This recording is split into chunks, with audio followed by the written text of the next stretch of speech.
નમસ્કાર, હું છું કિરણ કાપુરે. તમે જોઈ રહ્યા છો નવજીવન ન્યૂઝ. વરિષ્ઠ પત્રકાર પ્રશાંત દયાળ આપણી સાથે છે. પાટણના ચાણસ્મા તાલુકાનો એક ઝીલિયા ગામ છે. ત્યાં ફાર્મ હાઉસ પર એક ટોળું આવે છે અને પોલીસે દોડવું પડે છે. સામાન્ય રીતે જે ગુજરાતમાં આપણે પોલીસની એક છબી જોઈએ છે કે પોલીસ જે રીતના વરઘોડો કાઢે છે આરોપીઓનો, ત્યારે પોલીસની બહાદુરી જોતા હોઈએ છીએ. પણ કાલે આ જ્યાં ઝીલિયા ગામે ઘટના બની ત્યાં પોલીસ દોડતી થઈ, એક ટોળું આવ્યું. તો આ ઘટના શું હતી, એની પાછળની શું આખી સ્ટોરી છે, તે વિશે આપણે પ્રશાંતભાઈ સાથે વાત કરીએ વિગતે. પ્રશાંતભાઈ, સૌથી પહેલાં તો આ ઘટના શું હતી? અતિથી લઈને આ ઘટના સમજાવો પહેલાં તો. કિરણ, આપણે દર્શકોને જ્યારે આખી ઘટના સમજાવીએ એની કરતાં મને એવું લાગે છે કે આ ઘટનાના દ્રશ્યો પહેલાં બતાડી દઈએ દર્શકોને, કે જેથી એમને ખબર પડે કે કયા વિષયને લઈને આપણે વાત કરી રહ્યા છીએ. તો આપણી સહયોગી ટીમને કહીશ કે પહેલાં એ ઘટનાના દ્રશ્યો બતાડી દે.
તો આ દ્રશ્ય આપણા દર્શકોએ જોયું. હવે વાત એવી છે કે ચાણસ્મા છે ત્યાં ઝીલિયા ગામની આ ઘટના છે.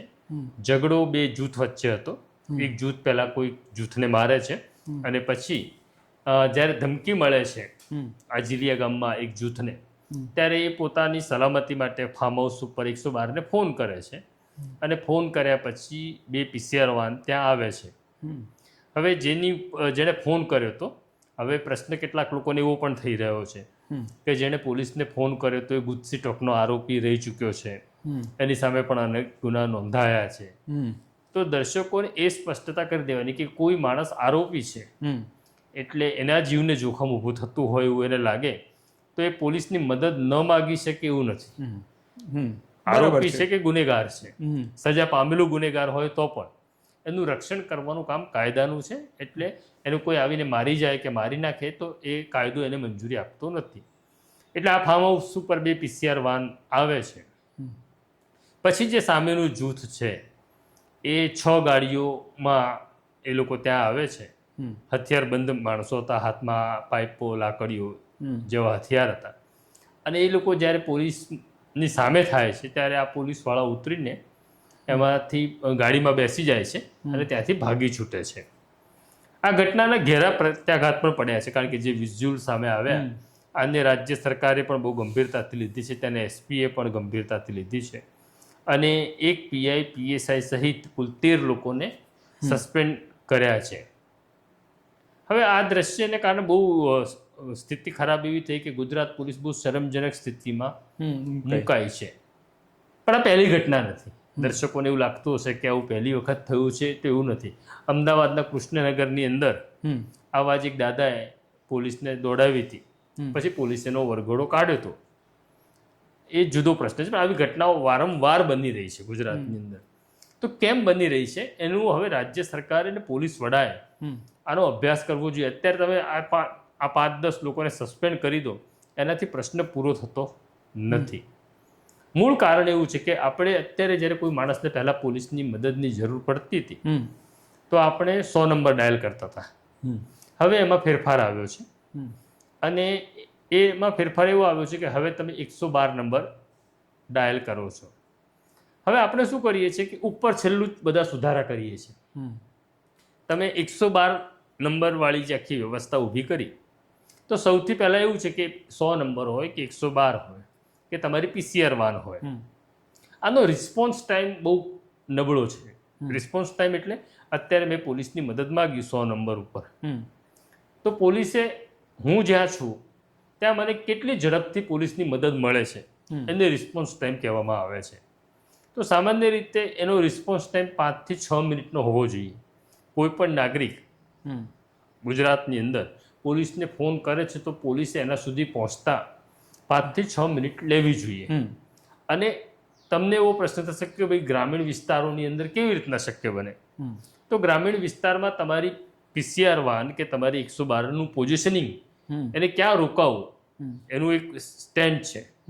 112ને ફરતા નથી રહેવાનું, 112ને એક ચોક્કસ જગ્યા આપેલી છે, ત્યાં એને રોકાવાનું છે. તો રિસ્પોન્સ ટાઈમ 5 થી 6 મિનિટનો જ હોવો જોઈએ આદર્શ ટાઈમ, પણ એવું થતું નથી. લોકો એક ફરિયાદ કરે છે કે અમે 100 નંબરને કે 112ને ફોન કર્યો અને પોલીસ અડધો કલાકે આવી, તો આ બહુ જ ખરાબ રિસ્પોન્સ ટાઈમ છે. બરાબર છે. તો રિસ્પોન્સ ટાઈમ આપણો બહુ ખરાબ છે, પણ એની ઉપર કોઈ એક્સરસાઇઝ સિનિયર પોલીસ અધિકારીઓ આ સુપરવિઝન કરવું જોઈએ કે કંટ્રોલ રૂમને કોલ કેટલા વાગે મળ્યો, વ્હીકલ ત્યાં પહોંચ્યું કેટલા વાગે. કારણ કે જ્યારે વ્હીકલ ત્યાં પહોંચે છે ત્યારે એને વળતો જવાબ આપવાનો છે કંટ્રોલ રૂમને કે અમે ઘટના સ્થળે પહોંચ્યા છીએ. તો તમારે કંટ્રોલ રૂમના અધિકારી તરીકે પૂછવાનું છે કે ભાઈ અમે તમને મેસેજ માની લો કે 9 વાગે આપ્યો, તો તમારે 9 વાગીને 5 કે 6 મિનિટે ઘટના સ્થળે પહોંચવાનું હતું, એની જગ્યાએ તમને 20 મિનિટ કેમ લાગી?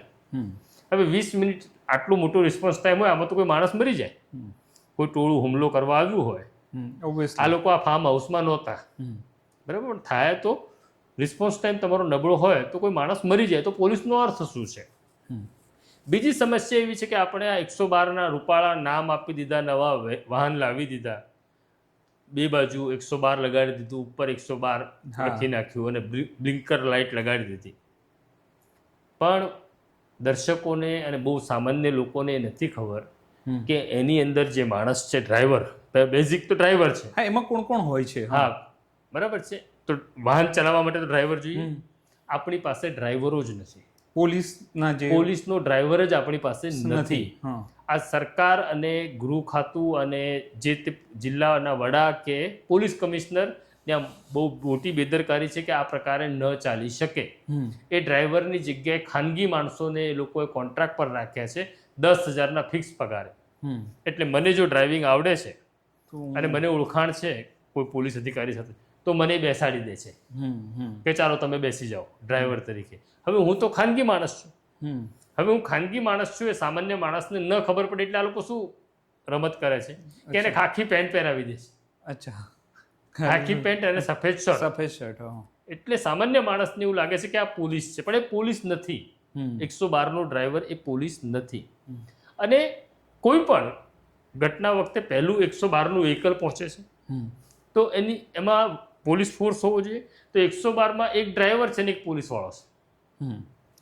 પોલીસ વાળો કઈ એ કોન્સ્ટેબલ કે હેડ કોન્સ્ટેબલ છે, બરાબર, એનાથી ઉપરનો માણસ નથી. હવે માની લો કે ગમે એટલો મોટો માણસ હોય, PSI ને પણ તમે મૂક્યો, પણ એક માણસ છે એ વ્હીકલની અંદર, એ ઘટના સ્થળે પહોંચ્યો ને એને ત્યાં જોયું કે 25 માણસ ને કે 5 માણસ કે 10 માણસ છે. એક માણસ શું કરશે? કશું નહીં. એ સ્થિતિને નિયંત્રણમાં લેવા માટે એક માણસ શું કરશે? એટલે મિનિમમ તમારા એ વ્હીકલમાં 3 થી 4 પોલીસના માણસો હોવા જોઈએ. આ તમે માત્ર શો ઓફ કરો છો કે અમે પહોંચી ગયા. પહોંચી ગયા તો અંદર માણસો કોણ છે?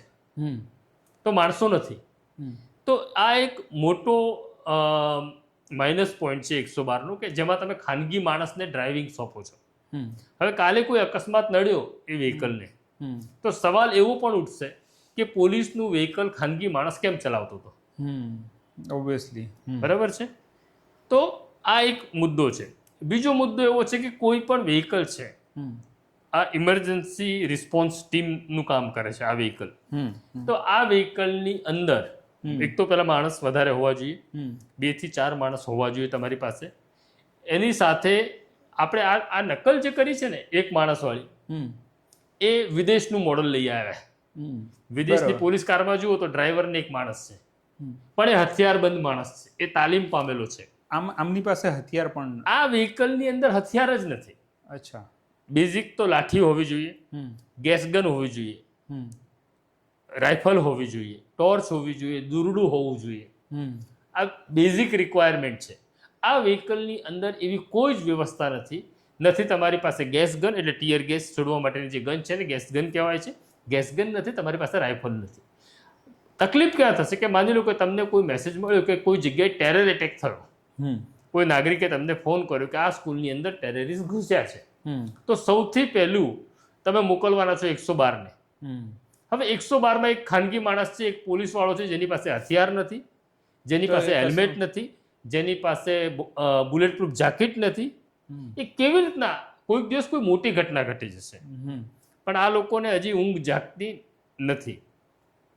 તો આ વ્યવસ્થા હોવી જોઈએ 112ની અંદર. માણસો વધારે હોવા જોઈએ, એમાં સાધનો હોવા જોઈએ, રાઇફલ્સ હોવી જોઈએ, લાઠી હોવી જોઈએ. પથ્થરમારો થયો તો પથ્થરમારાને રોકવા માટેના સાધનો હોવા જોઈએ કે તમે ભોગ ન બનો. હેલ્મેટ હોવો જોઈએ, હેલ્મેટ પણ નથી, કંઈ જ નથી આ વ્હીકલ. આ એક સામાન્ય ભાડાની કાર હોય 112 એવી રીતના એ ફરી રહી છે. હવે આ ઘટનાના વિઝ્યુઅલ આપણે ફરી વખત જોઈશું એટલે આ ક્લેરિટી આવશે. આ ઘટનામાં પણ તમે જુઓ કે જ્યારે 6 કાર ત્યાં આવે છે અને પોલીસની 2 PCR વાન ઊભી છે, તો સૌથી પહેલો કારમાં બેસનારો જે માણસ છે ને એ ડ્રાઈવર છે. અચ્છા, બરાબર. એ ડ્રાઈવર બેસી ગયો પહેલા, કારણ કે ખાનગી માણસ છે, બીક લાગે. ખાનગી માણસને સ્વાભાવિક છે બીજા કરતા વધારે એની ટ્રેનિંગ જ ના થઈ, એની ટ્રેનિંગ નથી, એટલે એ બેસી ગયો. હવે એ બેસી ગયો એટલે બાકીના પોલીસ વાળાઓને એવું લાગ્યું કે જો આ કાર લઈને જતો રહ્યો 112 લઈને, તો આપણે તો રસ્તા ઉપર રહી જઈશું. એટલે પોલીસ પણ ફટાફટ બેસી ગઈ. એટલે જે એમાં છે ને એક પેનિક બટન છે, આ પેનિક બટન ડ્રાઈવરે દબાવી દીધું કે સ્થિતિ ખરાબ છે, ભાગવું પડશે. તો બંને કારમાં એક કારનો ડ્રાઈવર એવો છે કે જે ઉતરતો જ નથી, અને એક પોલીસ કારનો ડ્રાઈવર નીચે ઉતરેલો છે જે ખાનગી કપડામાં છે, અને જેવી ગાડીઓ આવતી જોવે છે એવો એ કારમાં બેસી જાય છે, અને એ કાર સ્ટાર્ટ કરે છે એટલે પોલીસવાળા પણ બેસી જાય છે. તો આ સિસ્ટમ ખોટી છે કે તમારે ખાનગી માણસને ડ્રાઈવર તરીકે ન મૂકવો જોઈએ, કારણ કે એ તમારા સહયોગી જે પોલીસવાળાને કંઈ મદદની જરૂર પડી તો કોઈ મદદ જ નથી કરી શકવાનો, કારણ કે એની પાસે તાલીમ નથી. એક્ઝેક્ટલી. બીજું ચાણસ્મા વાળી આ જે ઘટના છે, આ એક બીજો માઇનસ પોઈન્ટ એવો છે, ત્રીજો માઇનસ પોઈન્ટ, કે એમાં 5 તો હોમગાર્ડ હતા, એટલે GRD. હા, એ જરૂર કહેજો, કારણ કે એમાં વધારે સંખ્યા દેખાય છે, સંખ્યા વધારે દેખાય છે, એટલે આપણને એવું લાગે છે કે આ બધી પોલીસ છે, એવું પણ લાગે. આ પોલીસ નથી. આ જે સંખ્યા દેખાઈ રહી છે એ વિઝ્યુઅલ હું કહીશ ફરી વખત બતાડે, તો આ જે સંખ્યા દેખાઈ રહી છે પોલીસોની ખાકી કપડામાં, એ પોલીસ નથી, એ ગ્રામ રક્ષક દળના જવાનો છે. સિટીમાં એને હોમગાર્ડ્સ કહેવામાં આવે છે, ગ્રામ્ય વિસ્તારમાં એને GRD એટલે ગ્રામ રક્ષક દળના જવાનો છે. હવે એની પાસે લાઠી નથી, એની પાસે રાઇફલ નથી, એટલે એની એક સામાન્ય માણસની કેટેગરીમાં, નાગરિકની કેટેગરીમાં એ આવી ગયો છે, તો એ પણ ભાગવાનો છે. એક્ઝેક્ટલી. તો રાત્રે તમે પેટ્રોલિંગ કરવા નીકળો છો ને તમે GRD ને ગાડીમાં ભરી દો છો, એટલે તમને એવું લાગે છે કે ખાખી કપડાં પહેરેલો એક માણસ છે, પણ એની પાસે તાલીમ નથી પોલીસ જેવી. એ કેવી રીતના સિચ્યુએશનને હેન્ડલ કરશે? આ લોકો હોમગાર્ડ્સ કે GRD છે, એમને હથિયારની તાલીમ મળેલી છે, અને હોમગાર્ડ હેડક્વાર્ટર છે, મારી જાણકારી પ્રમાણે એમની પાસે બહુ મોટી સંખ્યામાં રાઇફલ્સ છે, જે જૂની છે, 303 રાઇફલ્સ એમની પાસે છે. તો રાઇફલ્સ માત્ર શોમાં છે, એ આપાતી હજારોની સંખ્યામાં રાઇફલ્સ એમની પાસે છે. એવું નથી કે 100-200 રાઇફલ છે, એમની પાસે હજારોની સંખ્યામાં એ રાઇફલ છે. એક સમય હતો જ્યારે શહેરમાં નાઇટમાં હોમગાર્ડ રાઇફલ સાથે નીકળતો. હથિયાર સાથે હોવાના બે ફાયદા છે. એક તો જેની પાસે હથિયાર છે એનો કોન્ફિડન્સ વધે છે કે મારી ઉપર કોઈ હુમલો કરશે તો હું એનો સામનો કરીશ. એટલે હથિયાર પહેલા તો પોલીસને કોન્ફિડન્સ આપે છે, અને બીજું હથિયાર જોઈને પણ લોકો તમારી ઉપર હુમલો કરવાનું ટાળે. આ જ જવાનો જો હથિયાર સાથે ઊભા હોત, તો એમના હાથમાં રાઇફલ હોત, તો આ ટોળા એમને ન ભગાડ્યા હોત. તો આ સ્થિતિ નિર્માણ થઈ. હવે તમે એવું કહો છો કે આમને સસ્પેન્ડ કરીએ છીએ, તો પહેલા તો તમારું આખું જે 112નું મોડલ એ જ ખોખલું છે.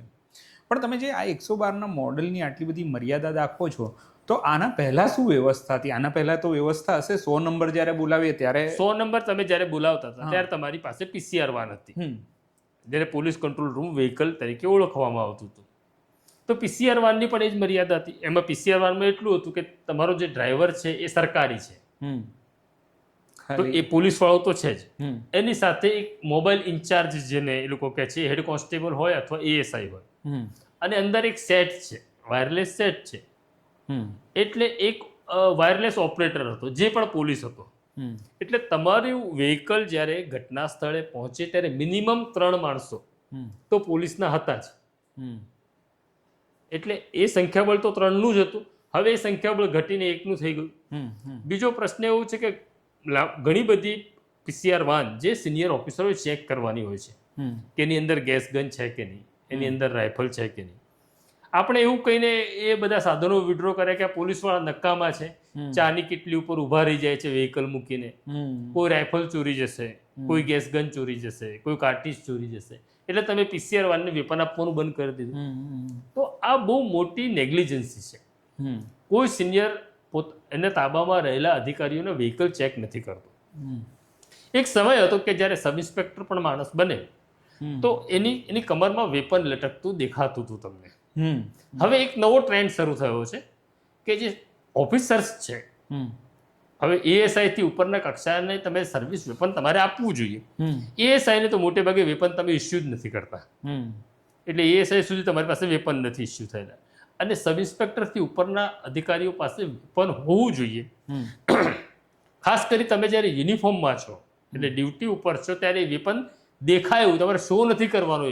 શોબાજી માટે હું વેપનની વાત નથી કરતો, પણ એક પોલીસ હોવાનો અહેસાસ નાગરિકને થાય અને એ અધિકારીને પણ કોન્ફિડન્સ આવે, એના માટે એની કમરમાં વેપન હોવું અનિવાર્ય છે. પણ હવે મને એવા ઓફિસરો પણ નથી દેખાતા કે જેમની કમરની અંદર વેપન હોય. વેપન છે તો કાં તમારી ઓફિસની તિજોરીમાં છે, કાં તમારા પાઉચમાં તમે મૂકી રાખ્યું છે. તો જ્યારે તમારી ઉપર હુમલો થશે અથવા વેપનની જરૂર પડી ત્યારે તમે ઓફિસમાં લેવા જશો કે પછી તમારા પાઉચ ક્યાંક મૂકેલું છે ગાડીમાં, એમાંથી તમે વેપન કાઢશો? આ ટાઈમ ન મળે.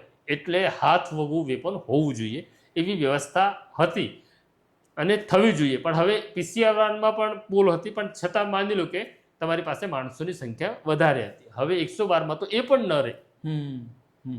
પણ આપણા બધા જ એટલે નેતાઓ જે કંઈ પદ પર છે બધા જ સુરક્ષાના દાવા કરતા હોય છે કે નાગરિક સુરક્ષા અમારી સર્વોપરી છે. તો પછી આ સર્વોપરી નાગરિક સુરક્ષાની વાત જે થાય છે તો ત્યાં તો આખું દીવા તળે નીચે અંધારું, એકદમ જ અંધારું છે. અને કોઈ મોટી ઘટના જ્યારે ઘટશે, હું એવું કહું છું કે કોઈ દિવસ એવું ન ઘટે. એટલે આજે વિધાનસભાની વાત આવી. હા, એટલે માની લો કે બોમ્બ નથી મળ્યો. હા, બોમ્બ નથી મળ્યો, પણ માની લો કે કોઈ ઘટના આવી, કોઈ ઇમારતની અંદર ટેરરિસ્ટ આવ્યા છે, મેં પહેલા પણ કહ્યું, તો તમારું પહેલું વ્હીકલ તો 112 જવાનું છે. મને બરાબર યાદ છે કે જ્યારે 2001માં 2માં અક્ષરધામ ઉપર હુમલો થયો, એવો એક મેસેજ મળ્યો, ત્યારે તમારું સૌથી પહેલું વ્હીકલ જે પહોંચ્યું એ ગાંધીનગર પોલીસની મોબાઈલ વાન પહોંચી. અંદર ટેરરિસ્ટ હતા જેના હાથમાં AK-47 રાઇફલ હતી, હેન્ડ ગ્રેનેડ હતા, અને તમારી મોબાઈલ પહોંચી એને એ પોલીસની હાથમાં લાઠી હતી. પણ સદનસીબે મોબાઈલ પહોંચતા પહેલા ત્યાંના DYSP હતા ગિરીશ સિંગલ, PSI હતા ભરત પટેલે પહોંચી ગયા હતા. પણ મોબાઈલ વાન જે પહોંચી એ તો લાઠી સાથે પહોંચી. તો તમારું જે પહેલું રિસ્પોન્સ વ્હીકલ છે એ તો સાવ નબળું છે, એમાં રહેલા માણસો.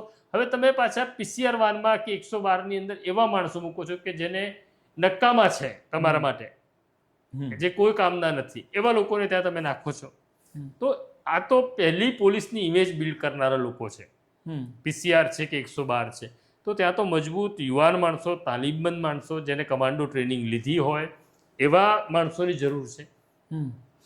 પણ આપણે 2008માં પણ જ્યારે મુંબઈમાં હુમલો થયો ત્યારે 3 એવા ઓફિસર્સ છે જેનું અવસાન થયું હતું ત્યારે, અને એમની જોડે જેકેટ નહોતા, સિમ્પલ જે કહેવાય ને, બુલેટ પ્રૂફ જેકેટ હોત તો એ લોકો બચી જાય.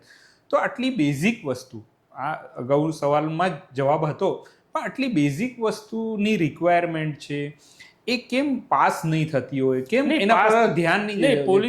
પોલીસ સરકારની પ્રાયોરિટીમાં નથી. તો અને આપણે સુરક્ષાની વાત કરીએ છીએ, જો તમારી પ્રાયોરિટીમાં તમે પોલીસને ન લો, હવે તમારી પાસે ડ્રાઈવર નથી, એ શું પોલીસ કમિશનરને કે એસપી નથી ખબર કે અમે સરકારના કે ગૃહ વિભાગના કાન નથી પકડતી કે અમારી પાસે ડ્રાઈવર નથી? કેટલીક જગ્યાએ મેં જોયું છે કે કોઈક જગ્યાએ ખાનગી માણસને તમે 10,000 ઉપર રાખી લો છો, કેટલીક જગ્યાએ તમે ટીઆરબી જવાનને બેસાડી દો છો ડ્રાઈવર તરીકે, કોઈક જગ્યાએ તમે હોમગાર્ડને ડ્રાઈવર તરીકે બેસાડી દો છો. અરે ભાઈ, તમે લાખો રૂપિયાના વાહન ખરીદો છો, તમારી એક 112 તમે ખરીદો તો મિનિમમ 10 લાખ રૂપિયાની આવે છે. તમે 10 લાખ રૂપિયા એક વાહન પાછળ ખર્ચો છો, પણ એ ચલાવનારો એક 30,000 રૂપિયાનો ડ્રાઈવર તમે નથી રાખતા. તો આ મૂર્ખતાની પરાકાષ્ઠા છે સરકારની, કે તમે નાગરિકોની સુરક્ષા સાથે કેવી રીતના રમત રમી રહ્યા છો. હવે છેલ્લો સવાલ કે આ જે ચાણસ્માવાળી જે ઘટના છે એમાં આ લોકોને ભાગ્યા સિવાય કોઈ છૂટકો નહોતો, તમારું માનવું એવું છે કે એ લોકો બીજું કંઈ કરી શકત ત્યાં ઊભા રહીને? એટલે એ જ સવાલ છે કે એમની પાસે કંઈ હતું સામનો કરવા માટે? પેલા લોકો પાસે લાકડીઓ, પાઇપો હતી. હવે માની લો કે તમારી પાસે એ વ્હીકલની અંદર ગેસ ગન હતી, તો તમે ગેસ ગન કાઢી હોત કે રાઇફલ કાઢી હોત તો આ ટોળાની હિંમત છે કે પોલીસને ભગાડત? હું એવું માનું છું 2 પોલીસવાળા હોય ને એમના હાથમાં 1 જણ પાસે પણ રાઇફલ હોય ને તો એ 500 લોકોના ટોળાને ભગાડી છે. બરાબર છે?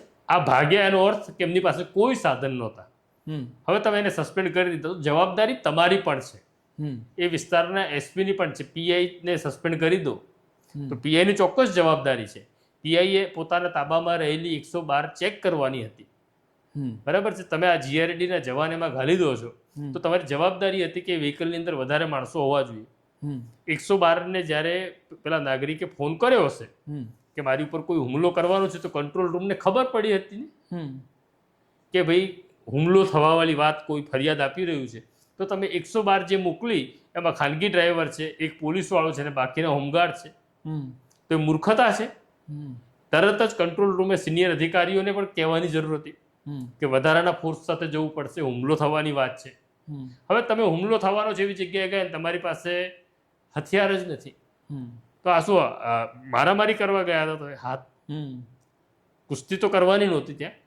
તો આ સ્થિતિ ખરાબ છે. અને બીજું એવું છે કે તમારી પાસે બધું જ હોય, પોલીસમાં એક બીજી પણ જોગવાઈ છે, કાયરતા માટે પણ તમારી સામે કાર્યવાહી થઈ શકે.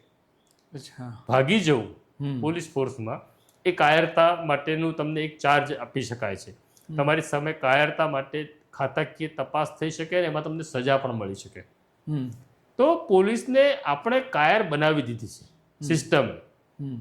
તો આ સ્થિતિ છે. કેમ તમે મુખ્યમંત્રીની કારમાં કોઈ ખાનગી માણસ નથી રાખતા? ત્યાં આપણું મંત્રીઓની કારમાં તમે રાખો છો ખાનગી માણસ? નથી રાખતા. તમારા કોન્વે છે એના કોઈ ડ્રાઈવરો ખાનગી છે? નથી. તો પછી નાગરિકોની સલામતીની જ્યારે વાત આવે ત્યારે તમે ખાનગી માણસથી કેવી રીતના સલામતીની અપેક્ષા રાખો? તો પછી એક કામ કરો ને કે અમુક વિસ્તારમાં પ્રાઇવેટ સિક્યુરિટીને આપી દો પોલીસ સ્ટેશન ચલાવવા, કે સિક્યુરિટી ગાર્ડ ચલાવશે પોલીસ સ્ટેશન. એવી સ્થિતિ નિર્માણ આપણે કરી રહ્યા છીએ. તો આ જે એમને સસ્પેન્ડ કરવામાં આવે છે ને કંઈ કારણ બી કંઈ ભેદી આપવામાં આવ્યું છે કે ભાઈ આ લોકો ત્યાં લેવા ગયા, ફોર્સ લેવા ગયા? અરે એના એસપીએ જવાબ પણ આપ્યા છે, સાવ મૂર્ખતા ભર્યા આપ્યા છે કે આ ભાગ્યા નહોતા, આ બીજો ફોર્સ લેવા ગયા હતા. તો બીજો ફોર્સ એટલે કે તેડીને લાવવાના હતા? પહેલા તો તમારે ઊભા રહેવાનું, તો તમારી પાસે વાયરલેસ સેટ છે, તમારી પાસે મોબાઈલ ફોન છે, તમારે કંટ્રોલ રૂમ પાસે ફોર્સ માગવાનો હતો. તમે ભાગ્યા છો એ તો નિશ્ચિત છે, પણ ભાગવું પડ્યું એવી સ્થિતિ માટે કોણ જવાબદાર? એની સામે કેમ કાર્યવાહી નહીં? તો ભાગવા સિવાય એમની પાસે કોઈ વિકલ્પ નહોતો, પણ એ કાયરતા છે, એ ચોક્કસ કાયરતા છે. પણ આ કાયરતા એટલા માટે હતી કારણ કે જીવ બચાવવો જરૂરી હતો. ન આ લોકો ભાગ્યા હોત તો એકાદ બેના માથા ફૂટ્યા હોત ને કોઈ પોલીસ વાળો કે હોમગાર્ડ વાળો મરી ગયો હોત તો આપણે માત્ર એની ઉપર પુષ્પગુચ્છ મૂકવા સિવાય અને બહુ સારો માણસ હતો એવું બોલવા સિવાય આપણે કંઈ કરતા નહીં. પણ આ ઘટનાને હવે છેલ્લો સવાલ કે આ ઘટનાને પોલીસ વિભાગે કેવી રીતે લીધી હશે? એમને જે ગણગણાટ ચર્ચા થતી હશે એમાં શું આ ઘટનાના પ્રત્યાઘાત હશે? એટલે આ જે મેં વાત કરી એ તો બધા જ સિનિયર ઓફિસરોને ખબર છે, પણ અમારે ક્યાં સરકારને કહેવું? અચ્છા, અમારે શું કામ ખરાબ થવું? જે છે એનાથી ચલાવો. આ જે સિનિયર ઓફિસરોની માનસિકતા થઈ ગઈ છે કે ચલાવી લો, એ માનસિકતા એક તો ખતરનાક છે. અને બીજું એવું છે કે હવે એવા સિનિયર આઈપીએસ અધિકારી પણ રહ્યા નથી. સિનિયર તો ઘણા બધા પણ એવા આઈપીએસ અધિકારી રહ્યા નથી કે જે જવાબદારી લેવા તૈયાર છે. અહીંયા સવાલ એવો છે કે તમારી પાસે વેપન છે અને તમે ફાયરિંગ કરો તો કેમ ફાયરિંગ કર્યું? ભાઈ વેપન જ એટલા માટે આપ્યું છે કે ફાયરિંગ કરવાનું. તો પોલીસ એવું માને છે કે વેપન એટલે નહીં રાખવું કે ફાયરિંગ કર્યા પછી જો ખુલાસા કરવાના હોય કેમ ફાયરિંગ કર્યું તો વેપન જ નથી રાખવું. તો આ હતી પ્રશાંતભાઈ સાથેની ચર્ચા. અને તમે જોયું હશે પ્રશાંતભાઈએ જે વાત કરી એમાં તમને તમારા સુરક્ષાના માપદંડ કેવી રીતે ઠેરવ્યા છે, એ પોલીસ વિભાગ હોય કે રાજકારણી હોય, તો તમારી સુરક્ષા એ તમારે જાતે જ કરવાની છે એવું આ તો આખી ઘટના પરથી લાગે. તો આ પ્રકારની ચર્ચા લઈને અમે આવતા રહીશું નવજીવન ન્યૂઝ પર. અત્યારે મને રજા આપશો. નમસ્કાર.